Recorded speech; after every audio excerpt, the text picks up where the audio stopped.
The torches in the iron hall of Kervrith burned so bright they turned the ancient stone walls to gold. Soraya pressed her spine flat against the pillar behind the western gallery, her fingers digging into the rough granite until her knuckles bled white. Below her, the hall churned with hundreds of wolves in their finest leathers and silks, shoulder to shoulder, breath held, every pair of eyes locked on the obsidian dais at the far end of the chamber. The Ascension Rite. Once, every generation, the Alpha King declared his Luna before the united bloodlines of the realm. The woman who would share his throne, bear his heirs, and bind her spirit to his wolf for eternity. Soraya had not been invited. She had come anyway, slipping past the outer sentries in a borrowed servant's cloak, climbing the forgotten staircase behind the kitchens that led to the gallery overlooking the hall. She had told herself she only needed to see. That seeing would be enough. It was not enough. Rendell stood at the center of the dais, and the sight of him split her open like a wound. He wore the black armor of the first kings, the plates etched with silver runes that caught the torchlight and threw it back in fractured sparks. His dark hair was pulled back from his face, bearing the sharp lines of his cheekbones, the hard set of his jaw, the mouth that had whispered her name against her throat only 4 nights ago. 4 nights. That was all. 4 nights since he had held her in the cave behind the Ashfall Ridge, his hands trembling against her bare skin, his wolf so close to the surface that his eyes had burned molten gold when he looked at her. "When the rite is finished," he had told her, his voice rough with emotion, "I will present you to the court. You are my fated mate, Soraya. The bond does not lie. No council, no alliance, no political arrangement will change what the spirits themselves have ordained." She had pressed her forehead to his chest and believed every word. Now she stood hidden in the shadows, watching the man she loved prepare to choose someone else. Her hand drifted to the place below her navel. Something impossibly small had taken root. She had felt the change 3 mornings ago. A faint warmth that pulsed in rhythm with her heartbeat.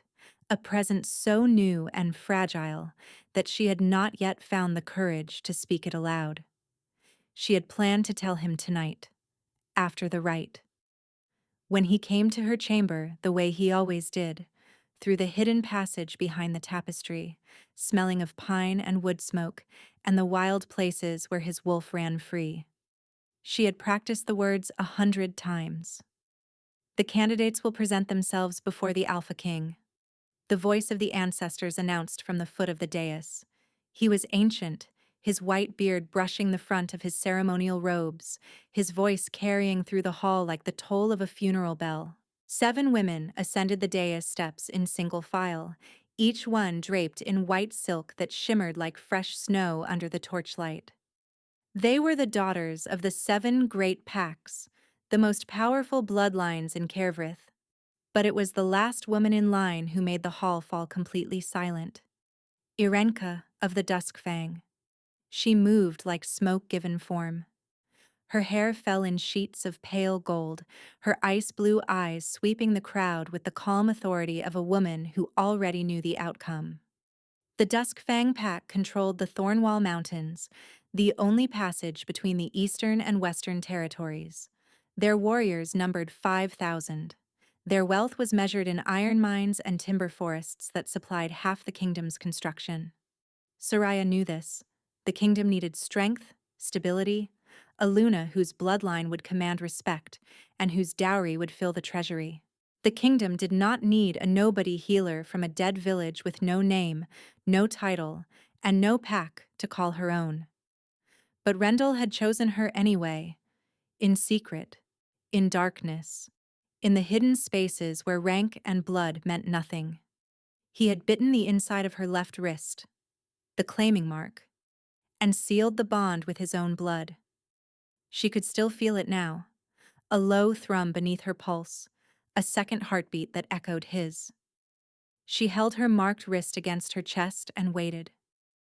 Rendell, Alpha King of Kervrith, son of the Iron Wolves, blood of the everlasting pack. The 7 bloodlines have presented their daughters, The spirits have witnessed. The realm awaits your declaration." The hall held its breath. Soraya held hers. She watched Rendell's face with desperate intensity, searching for any crack in his expression, any flicker of the man who had kissed the underside of her jaw and called her his home. She found nothing. His face was blank, not composed, not controlled. Blank. As if someone had reached inside his skull and scraped away everything that made him who he was. His eyes were dull, flat, like coins pressed into the face of a corpse. Something was wrong. "I declare," Rendell said, and his voice was a hollow thing, emptied of every tone and texture she knew. "Irenka of the Dusk Fang as my Luna and bound mate before the spirits and the blood." The iron hall erupted. Howls of triumph shook dust from the ancient rafters. Warriors stamped their boots against the stone floor. Nobles embraced. Elders wept with satisfaction. And the claiming mark on Soraya's wrist caught fire. She clamped her free hand over her mouth to muffle the scream that tore up her throat. The pain was savage, a searing, tearing agony, as if invisible claws were ripping the mark from her flesh. She doubled over behind the pillar, her vision fracturing into shards of light and darkness. Through the haze, she watched Rendell take Irenka's hand, watched him press his lips to the back of it in the ritual gesture of acceptance, watched Irenka smile, slow, satisfied, victorious, while the man Soraya loved stood beside her with all the animation of a marionette on severed strings. He did not search the gallery. He did not hesitate. He did not flinch. And then, she ran. The servants' passages of Kervrith were carved into the bones of the mountain itself, narrow, unlit, and cold enough to turn breath to frost. The corridors were empty. Soraya moved through them on instinct, one hand pressed against the stone wall for balance, the other wrapped tight around her midsection. Her feet were bare. She had kicked off her shoes somewhere in the gallery, unable to bear even that small constraint against the panic consuming her body. The claiming mark on her wrist pulsed with each heartbeat, each pulse a fresh bolt of pain. Among the wolf bloodlines, a rejected bond was supposed to dissolve cleanly. The mark would fade. The connection would sever. Both parties would feel a brief, sharp grief, and then nothing. This was not that. This felt like something being held together by force while the world tried to tear it apart. Soraya stumbled into her chamber. A narrow room beside the herb stores, barely large enough for a cot and a wooden chest. She had lived here for 8 months, ever since the castle's head healer had taken pity on the packless wanderer with a gift for mending wounds. She pulled the chest from beneath her cot and began to fill it with unsteady hands, her dried herbs, her bone-handled knife, the leather pouch of silver coins she had saved from her healing work, her mother's ring, a thin band of hammered copper that was the only thing she had carried out of the ruins of her birth village. 8 months. Long enough to learn the castle's secrets. Long enough to catch the eye of a king. Long enough to fall in love with him. She paused. On the windowsill, a single black feather lay where Rendell had placed it the last time he visited her chamber. A raven's feather. In the old tongue, it meant "I will return to you." Soraya picked it up, held it between her fingers, felt the softness of it against her skin. Then she broke it in half and let the pieces fall. She could not take mementos of a man who had just declared another woman his Luna before the entire kingdom. She could not carry tokens of a love that had apparently existed only in her imagination. The warmth below her navel pulsed again, insistent, as if the tiny life inside her was protesting. "I know," Soraya whispered, her hand moving to cover the spot. "I know, but we cannot stay." She pulled her heaviest cloak around her shoulders, lifted the chest onto her hip, and moved toward the servants' gate at the base of the eastern tower. The gate opened onto the forest road that led down the mountain and away from Kervrith, away from the Iron Hall, away from the man who had sworn she was his and then given himself to another without so much as a backward glance. At the gate, she stopped.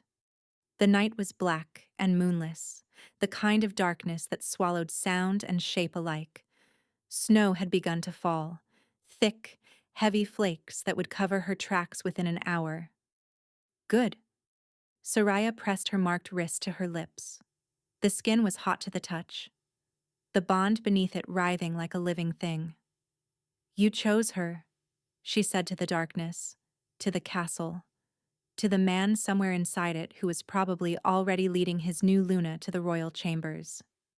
You looked at 7 women and chose the one who was not me, so I am choosing too. I choose to leave. I choose to survive. And I choose to raise this child without a father who could not keep a single promise. She stepped through the gate and let the winter take her. Behind her, the castle blazed with celebration.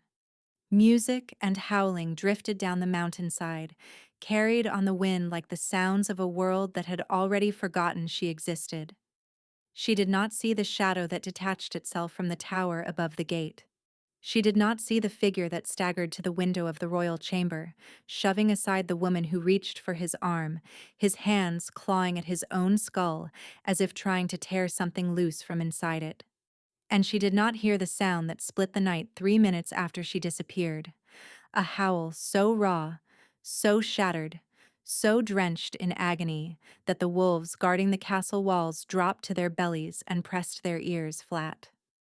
By the time Rendell reached the servants' gate, barefoot and wild-eyed, the snow had already begun to fill Soraya's footprints. By dawn, there was no trace of her at all. 4 months had passed since the night Soraya vanished from Kervrith. She had walked for 11 days through the winter mountains, sleeping in hollowed trees and abandoned shepherds' huts, eating dried herbs and whatever roots she could dig from the frozen ground. The child inside her had kept her warm, impossibly, unnaturally warm, as if the tiny spark of life carried its own furnace. She had collapsed on the doorstep of a farmstead at the edge of a village called Brackenmoor, a settlement so small that most maps did not bother to include it. The farmer's wife, Hada, had carried her inside, fed her broth, and asked no questions. Within weeks, she had become the village healer. Brackenmoor had not had one in years. She set bones, she stitched wounds, she brewed tinctures for fever and poultices for infection. She delivered the tanner's wife of a healthy boy and saved the miller's hand after a grinding stone crushed 3 of his fingers. The villagers called her Neve. She had chosen the name because it meant nothing, belonged to no one, and carried no history. She had built a life, a small one, a quiet one, a life measured in herb bundles drying from the rafters and the slow turn of seasons from frost to thaw. But the wound inside her had not healed.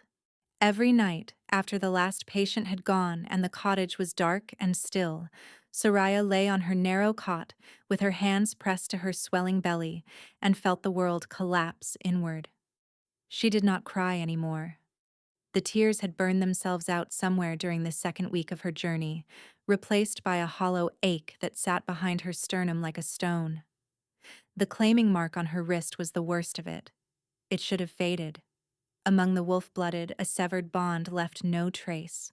The mark dissolved within days, leaving clean skin and a clean break. Her mark had not dissolved. It had darkened.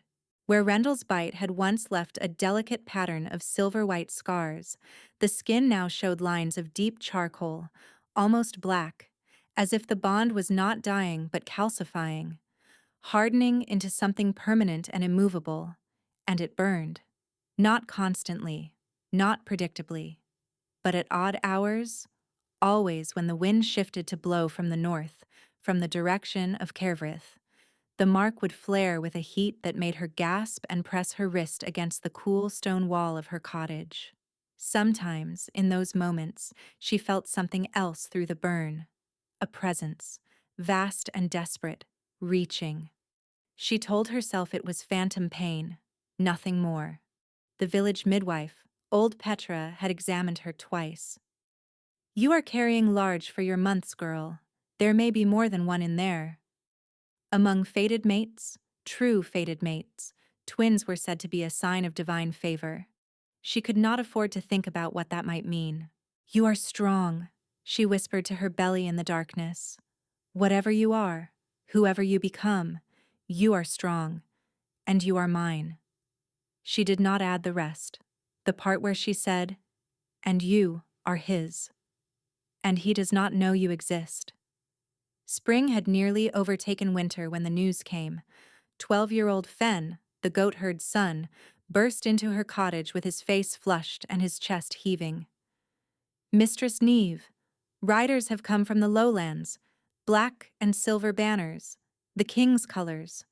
The mortar slipped from her fingers and cracked against the floor.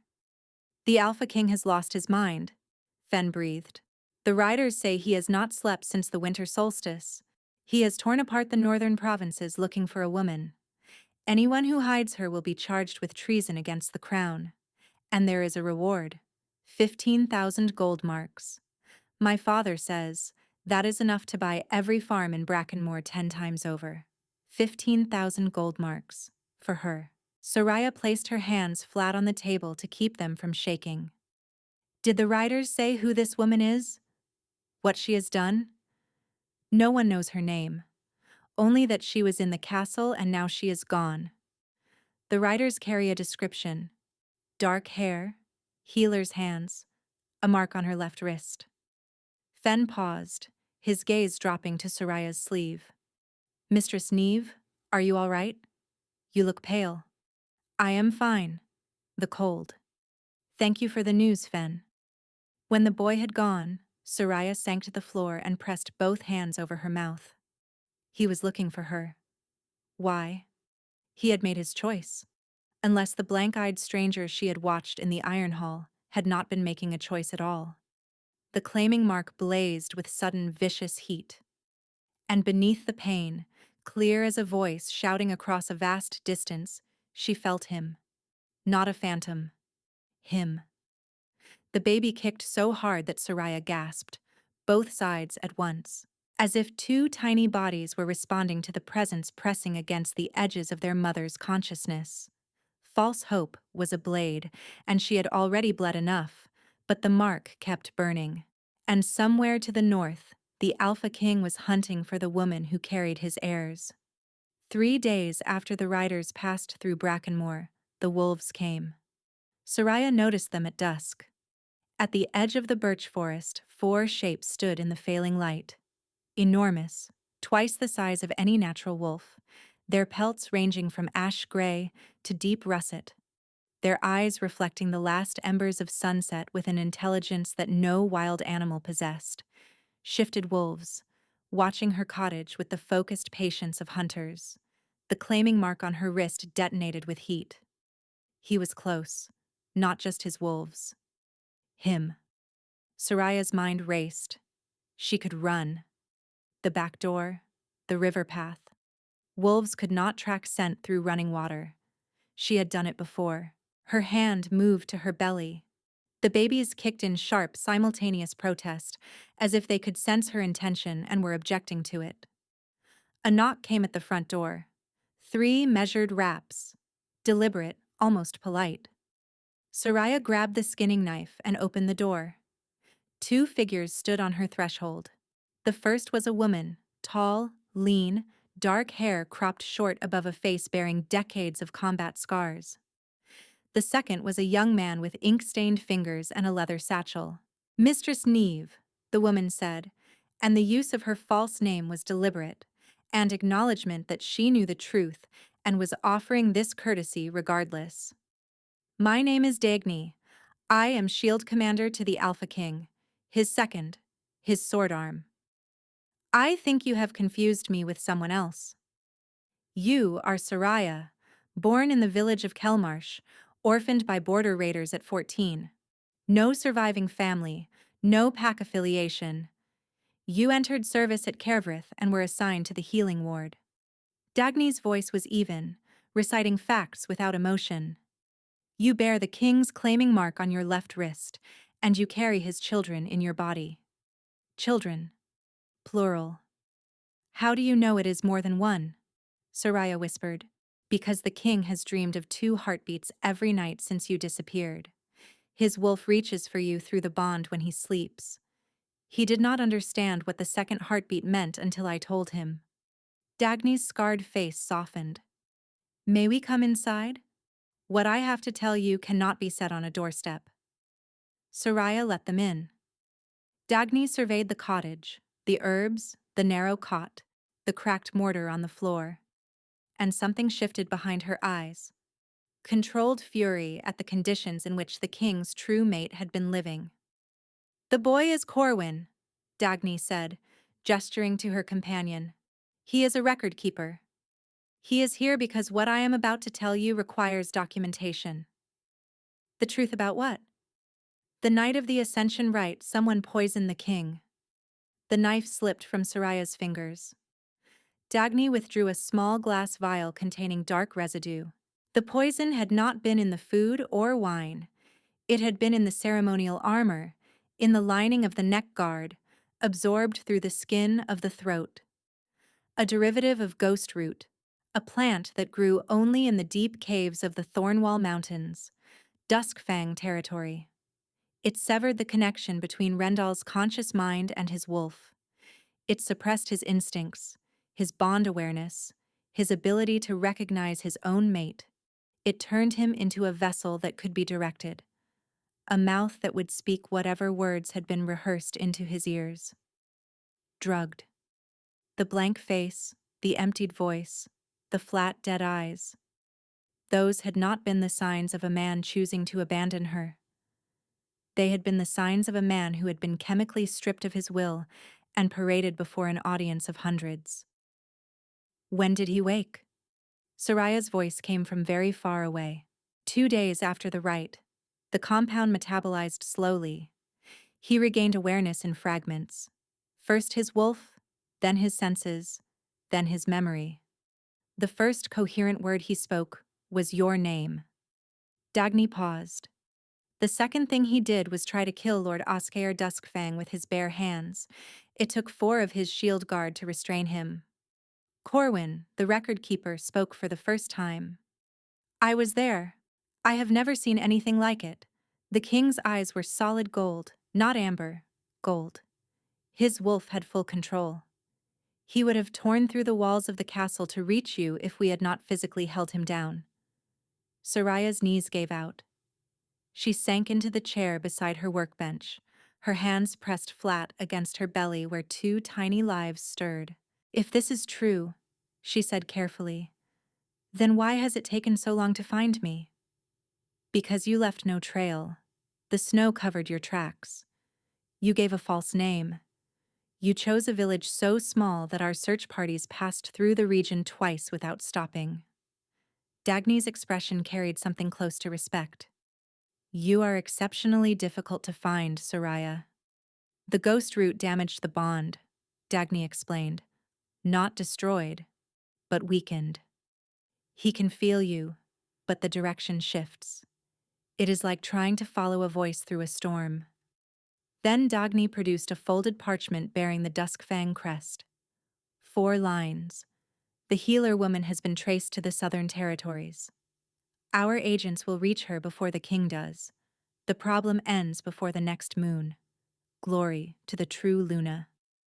They are coming to kill me, Soraya said. They are coming to kill you and the children you carry. And they are closer than we would like. From beyond the cottage walls, the loyal wolves released warning howls. Through the window, Soraya saw new shapes moving between the birch trees. Darker, sleeker, moving with the precision of trained killers.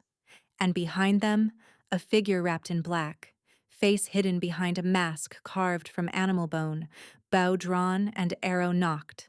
The Duskfang hunters had arrived. The first arrow punched through the cottage window and buried itself in the wall 6 inches from Soraya's head. Nightshade resin glistened on the shaft. They were not here to capture her. Dagny shoved her toward the back of the cottage. The cellar. Now. Dagny shifted. the transformation faster than anything Soraya had ever witnessed, and her iron-dark wolf form crashed through the front door into the night. Corwin pressed himself flat against the wall, his face chalk-white, and his ink-stained hands clutching his satchel like a shield. Soraya lowered herself into the root cellar beneath her workbench and pulled the trapdoor shut. The battle raged above, the crash of bodies against cottage walls, the splintering of wood, the savage music of wolves tearing at each other in the dark. Then a yelp of pain. Unmistakably, Dagny. A heavy body hitting the ground, and cold female laughter. "Find the girl! The cellar! Check the cellar!" The trapdoor was wrenched open. A hunter reached down with one massive hand. "Come out, healer. Lord Duskfang sends his regards." Soraya seized his reaching hand and pulled. He tumbled into the cellar, his head striking stone with a crack. She scrambled over his fallen body and hauled herself up through the trapdoor. Through the ruined window, she could see Dagny's wolf form crumpled at the base of a birch tree, dark fur matted with blood. The masked archer was fitting another poisoned arrow, a finishing shot. Something inside Soraya cracked open. She had spent her entire life hiding what she was. Her mother had warned her. Healing magic in someone without pack blood would mark her as an aberration, a creature to be feared. So she had kept the gift small, controlled, invisible. She did not reach for the power. She stopped holding it back. The light that erupted from her hands was not the soft golden glow of a healer's touch. It was white, blinding. It poured from her palms like liquid fire, cascading across the ground in a wave that turned the blood-stained snow to steam. Every wolf in the clearing froze. The light was not just visible, it was felt. A pressure against the skin, a vibration in the bones, a force that spoke to the wolf in every shifted body and commanded it to submit. Soraya walked toward Dagny's fallen form, her bare feet leaving prints of white light in the snow. The babies inside her moved with a rhythm she had never felt before, not kicking, but pulsing, as if their own nascent power was feeding into hers, amplifying it, turning the stream into a flood. She knelt beside Dagny and pressed her glowing hands to the worst of the wounds, a deep gash across the wolf's flank that had exposed muscle and bone.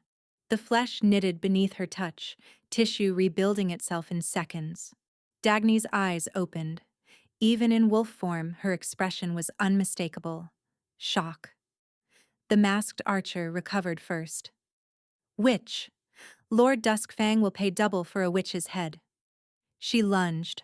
The white light flared like a detonation. The hunter was lifted off her feet and thrown backward into a birch trunk, the bone mask cracking in half. Most of the Duskfang wolves bolted, but 2 hunters remained, human form, armed with nightshade-coated blades, and Soraya could feel her power guttering. The white light dimmed to a flicker, then nothing. She was empty. The 2 hunters advanced. Unhurried. Professional. They could see she was spent. Soraya placed both hands on her belly and closed her eyes. The ground beneath her feet began to shake. The birch forest exploded. A wolf the color of midnight tore through the tree line with a force that sent shattered trunks spiraling into the air. It was enormous, taller at the shoulder than a draft horse, its fur so black it seemed to drink the moonlight.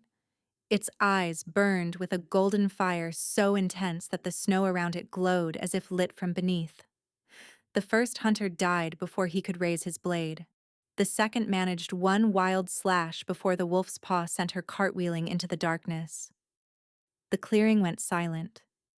Then those burning eyes found Soraya. The wolf approached her. Slowly.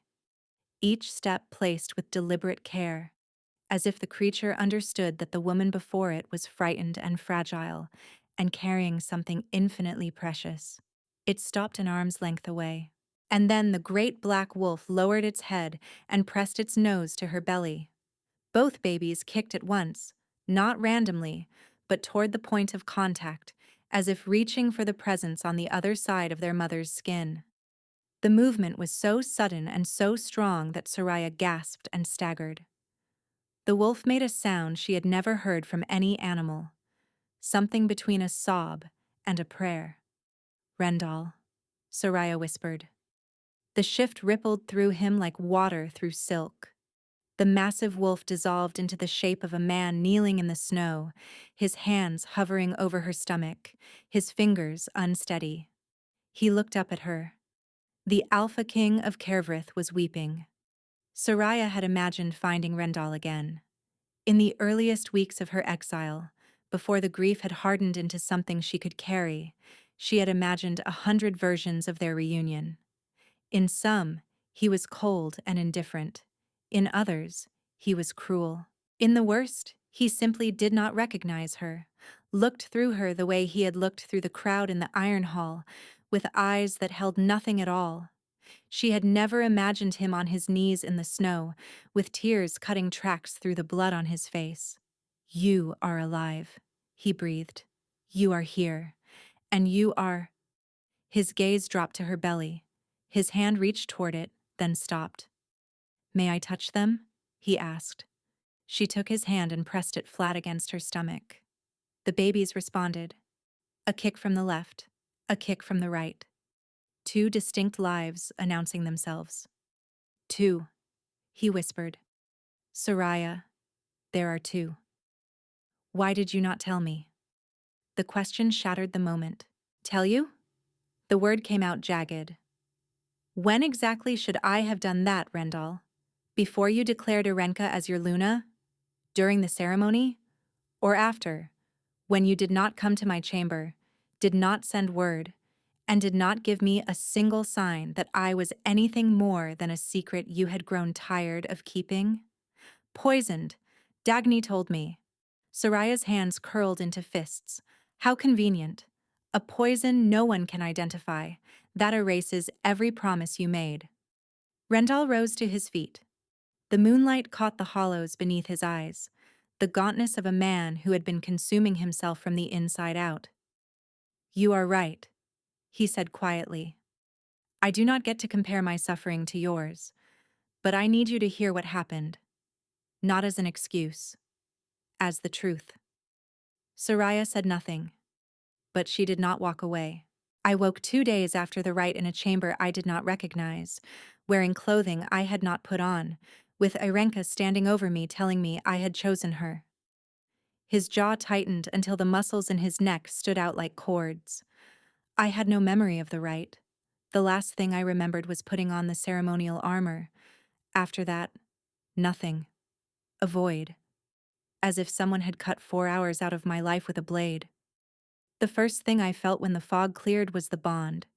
Screaming, tearing at the inside of my chest like a trapped animal. My wolf knew, Soraya. Before my mind could understand what had happened, my wolf knew that something catastrophic had been done to us. I ran to your chamber." His voice dropped. "I tore through the servants' corridors barefoot, with my wolf so close to the surface that the guards dropped to their knees. And when I reached your door and found it open, found the room empty, found nothing but a broken feather on the floor." He stopped, swallowed. "I have never felt anything like that moment." Soraya could feel him through the bond now, not just the burn of the mark, but his emotions bleeding through the connection. And what she felt was not performance, not manipulation. It was devastation. "I have not touched Irenka," Rendal continued. "I confined her to the Eastern Tower. I told the council the rite was void. The council threatened to remove me. Half the noble bloodlines withdrew support. The Dusk Fang called it an act of war. 3 provincial governors stopped collecting taxes in my name." He looked at her with eyes that burned like banked coals. "My kingdom is fracturing, Soraya, and I have not cared. Not for a single moment. Because none of it matters without you." The words hung in the cold air between them. "I have spent every night since the rite reaching for you through the bond," he said. "My wolf, when I finally sleep, searches for you in the dark. I send pieces of myself across whatever distance separates us, hoping you can feel me, hoping you know that I am coming." Soraya's breath caught. "The dreams," she whispered. "What dreams?" "I felt you. At night. A presence in the dark, pressing against the edges of my mind. I told myself it was phantom pain." "You were not imagining it." Rendell's voice was barely audible. "Every time you felt me, I felt you. A pulse of warmth in the middle of a frozen wasteland. It was the only thing that kept me from losing my mind entirely." "I was going to tell you that night," she said, and her voice broke on the words. "About the baby. I had it all planned. I was going to wait in my chamber after the rite, and when you came through the passage behind the tapestry, I was going to take your hand and press it here." She touched her belly. "And watch your face. When you understood." A sound escaped Rendell that had no name. His whole body contracted as if absorbing a physical blow. "Instead, I watched you choose her, and I ran. And I have spent every day since telling myself that the man I loved was never real, that the promises were lies, that the bond was something I imagined because I wanted so badly to belong to someone." She was crying now, tears she had thought she no longer possessed streaming down her face. "Do you understand what that costs, Rendell? To love someone so completely that their betrayal makes you doubt your own sanity?" Rendell closed the distance between them in 2 strides. His hands found her face, palms warm against her frozen cheeks, thumbs catching the tears. "You are not insane," he whispered. "The bond is real. I am real. And I will spend every remaining day of my life proving that the man who held you in that cave and called you his home was the true version of me, not the hollow thing that stood on that dais." A sob tore loose from Soraya's chest. She had held it since the night she fled, compressed it into something small and hard and manageable. But now, with his hands on her face and his words dismantling every defense she had built, it broke free. She hit his chest with her fist. Not hard, with the accumulated force of months of agony and love that had refused to die, no matter how many times she tried to kill it. He caught her wrist, the marked one, and pressed his lips to the darkened scar. The bond ignited. Not fully, but enough. A surge of connection that shot through both of them.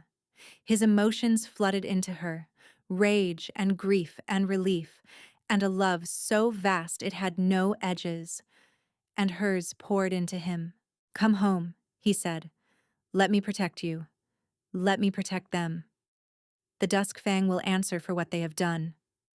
But I cannot fight this war without you beside me." Before Soraya could answer, Dagny limped forward from the tree line. "My king. The hunter you threw into the forest survived. She was wearing a messenger's bracer. She has already sent word to the Dusk Fang. They know about Soraya. They know about the children. And they know about her power." Rendell's expression hardened from tender to lethal in the space between heartbeats. "Then we move tonight." His hand found Soraya's in the dark. "Together?" he asked. "Together," she said, and meant it. They rode through the night on horses Dagny had stashed at a farmstead 2 miles from Brackenmoor. Rendell behind Soraya on the largest horse, his body curved around hers like a shield, one arm locked across her middle, the other holding the reins. His wolves flanked them in a moving perimeter, and behind them, appearing in ones and twos from the darkness, more wolves. Dozens, then scores. As they rode, Rendell told her the rest. The confrontation with Lord Oskar. How the old lord had smiled when Rendell accused him of poisoning and said, with perfect calm, "Prove it. You have no evidence, no witnesses, and no memory. All you have is the word of a packless healer against the oldest bloodline in the Thornwall." He told her about the maps covered in pins and string, the scouts sent to every province, the nights he spent pacing the battlements with his wolf fighting to break free. "My wolf wanted to run," he said quietly. "Every night, It wanted to abandon the throne and simply run until it found you. The only reason I did not let it is because a feral alpha loose in the countryside would have caused more destruction than the Duskfang could dream of. Soraya leaned back against his chest. The steady beat of his heart was a metronome she had not known she needed. The mark darkened, she said. I thought it meant the bond was dying. It darkened because it was fighting. A true mate bond that is separated but not severed does not fade. It calcifies. It digs in. It refuses to release its claim. His lips brushed her temple. Just like me. Dawn came slowly, painting the mountain peaks in shades of copper and ash. The landscape changed, birch forests giving way to sparse, wind-stripped pines of the high country. The air thinned and sharpened. The road narrowed to a track barely wide enough for 2 horses abreast. They were climbing toward Kervrith. Toward home. The word surfaced in Soraya's mind before she could stop it, and she felt Rendal react through the bond. A pulse of warmth, fierce and hopeful, as if he had heard the thought itself. He pressed his lips to her hair and said nothing. Some things did not need words. She thought about the life she had built in Brackenmoor, the cottage, the herb bundles, the mortar and pestle that she had come to think of as extensions of her own hands. She thought about Hada, who had carried a half-dead stranger into her home and asked no questions, about old Petra, who had examined her belly with gentle hands and kept her secrets. She would miss them. But she had been hiding for long enough. The woman who had fled through the servants' gate in the dead of winter with nothing but grief and a broken feather had been running from a lie. She had built a life on the assumption that the man she loved had betrayed her, and that assumption had been planted in her mind by the same people who had drugged the king and sent assassins to murder her in her bed. She was done running. By mid-morning, the advance scout returned with news that froze the warmth in Soraya's chest. My king, the Duskfang have taken Kervrith. Lord Oscair moved the moment your departure was confirmed. He had allies in the castle guard. Wolves turned by Duskfang gold months before the rite. The gates were opened from the inside. There was no siege. They simply walked in. Oscair had declared himself regent, claiming Rendal had gone mad. The Duskfang banner flew above the Iron Hall. The loyalists who could not escape had been taken prisoner. 43 wolves, including the healing ward staff. They were to be executed at sundown as traitors. Soraya's blood drained from her face. Yara, the head healer who had given her a chance. The kitchen women who had saved extra bread for her. Those people are prisoners because of me, Soraya said, because they were kind to a packless healer. I will not sit on a hillside and watch them die for it. Rendal studied her face, searching the bond for certainty. She let him find it. A fierce light kindled in his eyes. My Luna, he murmured, the title spoken for the first time without secrecy or shame. He turned to the assembled wolves. The Duskfang believe they have won. They believe that poison and treachery have earned them a throne that has never been theirs. They believe that the Alpha King has been broken. His voice carried across the gathering, not shouting, but resonating, the way an Alpha's voice always did when it mattered. They are wrong. Howls rose from the assembled wolves, raw, hungry, and unified. We take back Kervrith before sundown. We free our people. And we show the Duskfang what happens to a house that dares to lay hands on the king's true mate and the heirs she carries. The army surged forward, and at its head, with his mate held close against his heart and his wolf burning behind his eyes, the Alpha King climbed toward his stolen throne. They reached the outer walls 2 hours before sundown. The castle was built into the mountain itself, its walls an extension of the living rock, its towers carved from granite spires. One main gate, reinforced with iron, 2 secondary gates sealed, and one entrance no invading force would think to use, the servants' gate. The same gate Soraya had fled through the night she left, barefoot and broken. It opens from the inside only, she told Rendal and Dagny. But there is a drainage channel beneath the eastern wall. It carries meltwater from the mountain spring into the lower kitchens, too narrow for a warrior or a shifted wolf, but a healer who has spent the better part of a year navigating these passages can fit. Rendell's wolf rose behind his eyes. You want to crawl through a drainage channel, while 7 months pregnant with twins. I want to open a gate that will save 43 people who are going to die in 2 hours. The channel is narrow. I am the only one who can fit, and who knows the route. The bond strained with his resistance, a physical force pushing against her decision. She could feel every protective instinct screaming inside him. But beneath the fear, she felt recognition. The same iron certainty he had found in her before. Rendell pressed his forehead to hers. His breath came in ragged pulls. If anything happens to you, then you will tear the mountain apart, I know. She allowed herself a small, broken smile. I have seen what your wolf does when it is angry.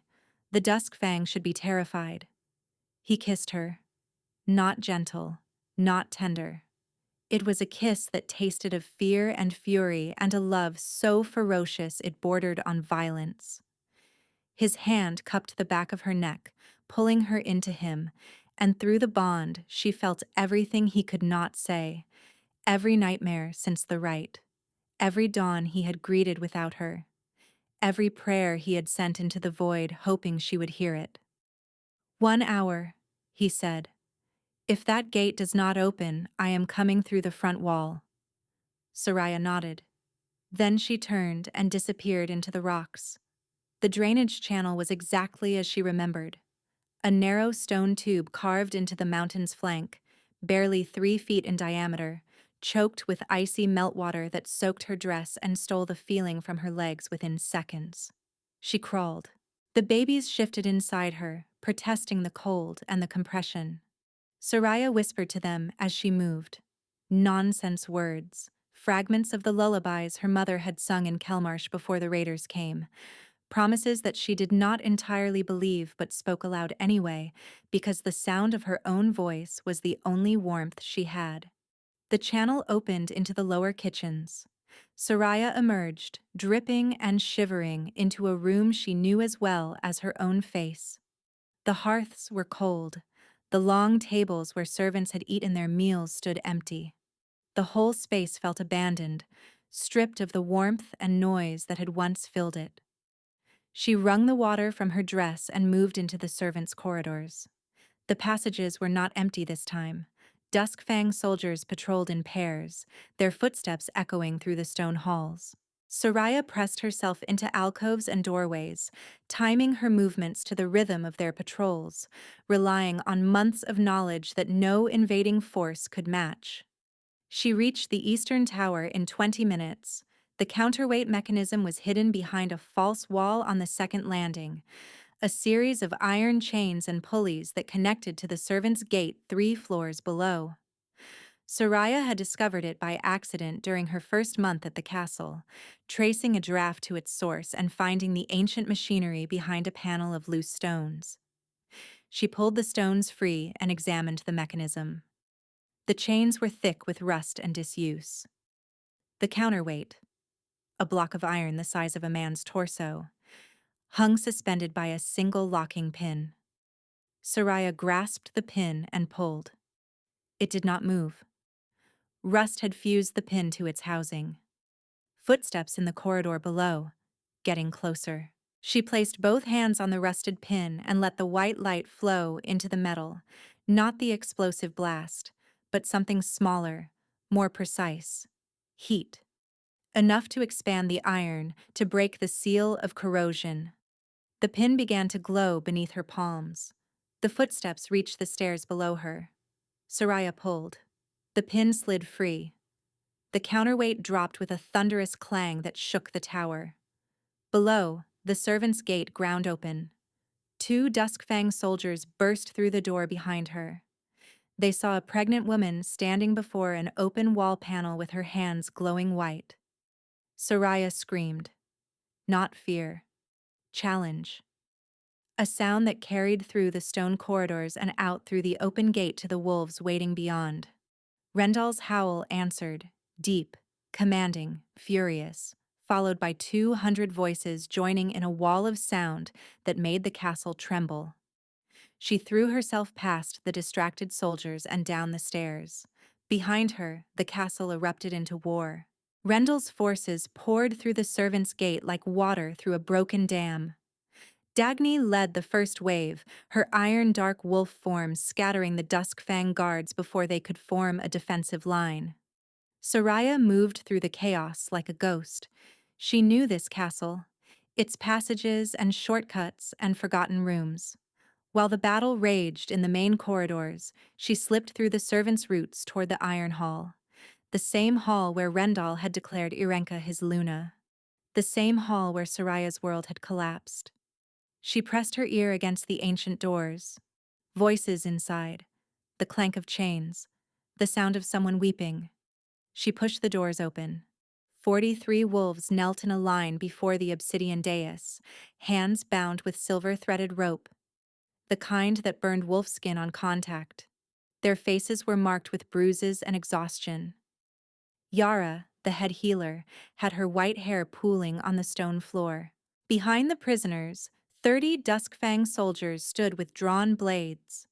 On the throne sat Lord Oskar Duskfang, silver-haired, sharp-featured, with the lean build of a wolf who had spent decades in politics rather than combat.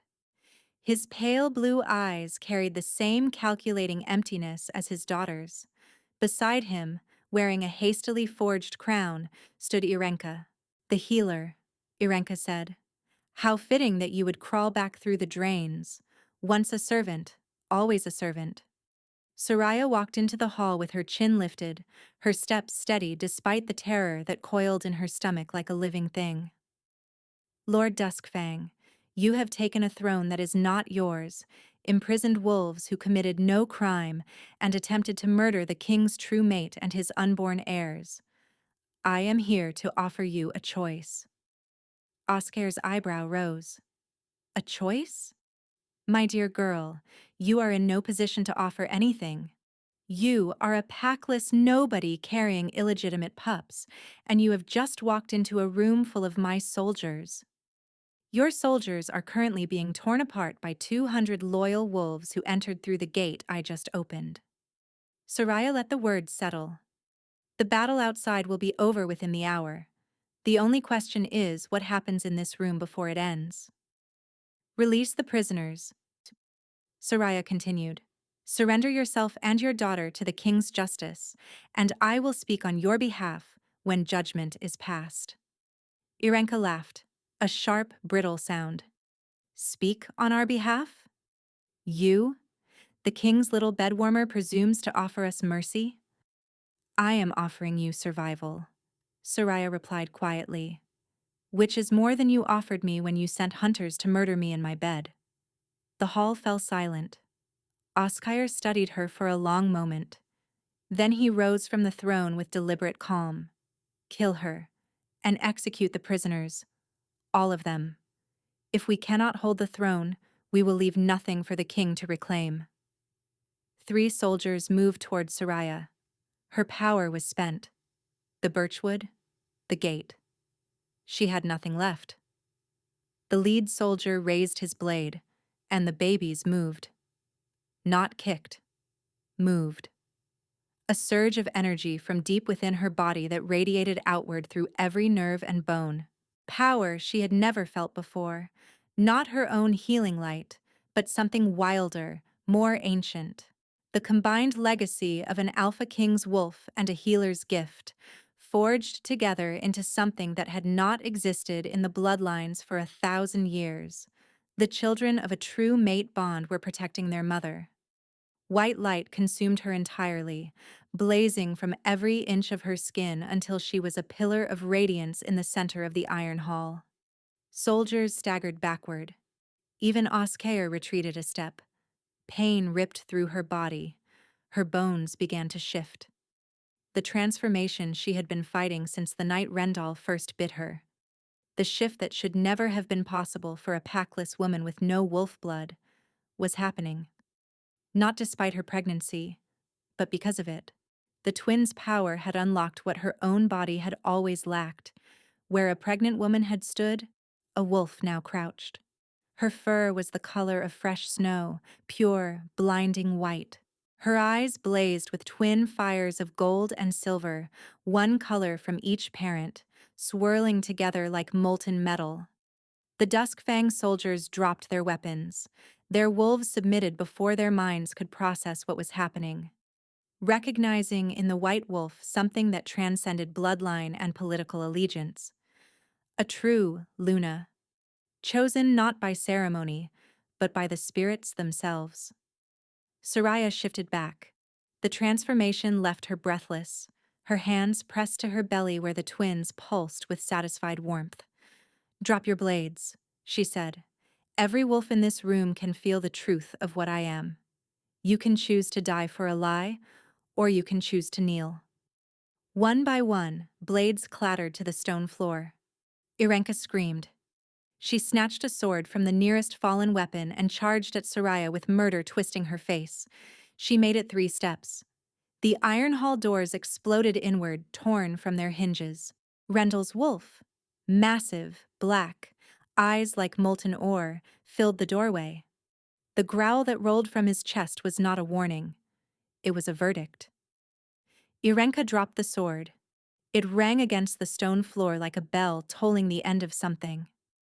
Rendell shifted back and crossed the hall to where Oskar stood on the dais. "Lord Oskar Duskfang, you are charged with poisoning the Alpha King, subverting the Ascension Rite, conspiring to murder the King's true mate and his unborn heirs, treason against the crown, and the imprisonment of 43 innocent wolves.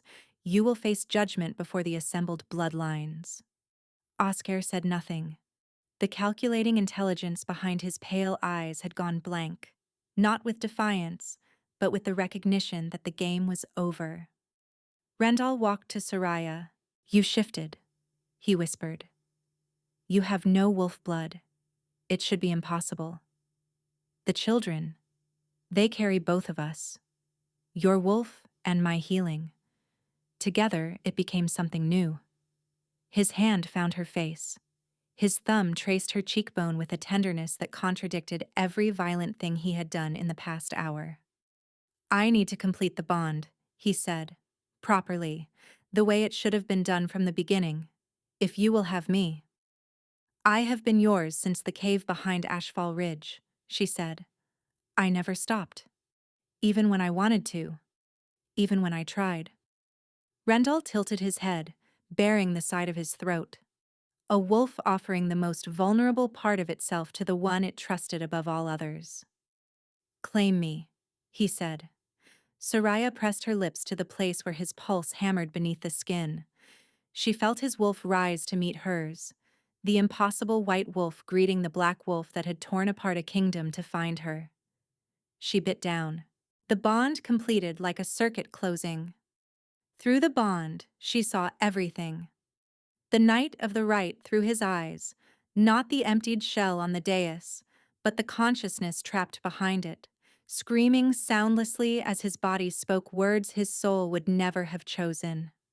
She felt the horror of waking with no memory, the suffocating panic of finding her chamber empty. His 3-hour sprint through the mountains in wolf form, running so hard his paws left blood on the stones, and he saw everything through hers. The gallery, the broken feather. 11 days of frozen mountains with his child keeping her alive. The cottage in Brackenmoor. The false name. The night spent whispering to babies who would never know their father. The mark that darkened because the bond was not dying. It was fighting. For her. For them. For this moment. When she released him, they were both trembling. "My Luna," he breathed. "My king," she answered. Around them, wolves began to howl, the pack acknowledging what the spirits had ordained, what poison had tried to destroy, what months of separation could not extinguish, a bond that would not break. The judgment of the Duskfang took place 3 days later in the Iron Hall.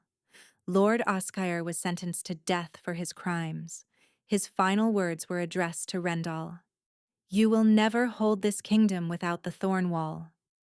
Rendal's reply was 2 words: "Watch me." Irenka was stripped of her name, her wolf, and her claim to the Duskfang bloodline. She was exiled to the frozen reaches beyond the northern border, a land of ice and silence, where no pack ran and no fire burned. The wolves who watched her go did not look away. They wanted to remember. In the weeks that followed, Kervrith healed. The process was neither quick nor painless. The Duskfang loyalists who had turned their coats were given a choice: swear fealty to the true crown and serve a decade in the border guard, or follow Irenka into exile. Most chose to stay. The ones who left were not mourned.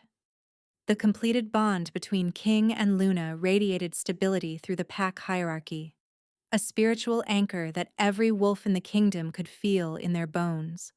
The crops that had withered during the months of separation began to grow.